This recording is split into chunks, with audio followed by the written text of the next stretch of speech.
তাওবা কি? তাওবা মানে ফিরে আসা আল্লাহর কাছে। ভুল করেছি, অনুতপ্ত হয়ে আল্লাহর কাছে ফিরে আসবো, এটার নাম তাওবা। To return back to your Lord, আল্লাহর কাছে ফিরে আসবেন। এই ফিরে আসাটাকে আল্লাহ খুব পছন্দ করেন। এখানেই শয়তান আর আমাদের মধ্যে পার্থক্য। শয়তান ভুল করে করছি তো করছে, ওইটার মধ্যেই সে অটল অবিচল, ক্ষমা আর চাইনি। কিন্তু আমরা সকালে ভুল করে দুপুরে মাফ চাই, দুপুরে করে রাতে মাফ চাই, আজকে ভুল করে কালকে মাফ চাই। বিষ্ণু বলেন তোমরা সবাই ভুলকারী, কিন্তু ওয়া খায়রুল খাত্তাঈন আত-তাওয়াবুন, এই ভুলকারীদের মধ্যে শ্রেষ্ঠ যে ভুল করেই তওবা করে। আমার প্রিয় ভাইয়েরা, এই তওবার দৃশ্যটা দেখতে আল্লাহ বড্ড পছন্দ করে। বান্দা যখন ভুল বুঝতে পারে, মাথাটা নিচু করে চোখের পানি ছেড়ে বান্দা যখন কাঁদতে শুরু করে, এই দৃশ্যটা দেখলে আল্লাহ সহ্য করতে পারে না। আল্লাহর রহমতের দরিয়ায় জোশ খেলে যায়, বান্দা যা চায় আল্লাহ তাই দিয়ে দেয়। তখন চোখের পানির এত বড় পাওয়ার।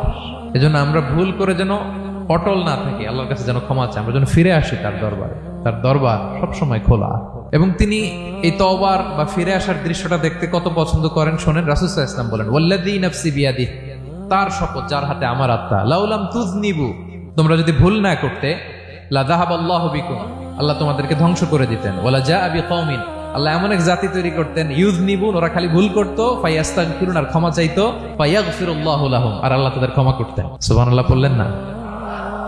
গাফিরিয যামবি ওয়া কাবিলিত তাওব, তিনি পাপ মোচন করার জন্যই তো তিনি আমার রব। তার দয়ার কোনো শেষ নাই, তার মায়ার কোনো শেষ নাই।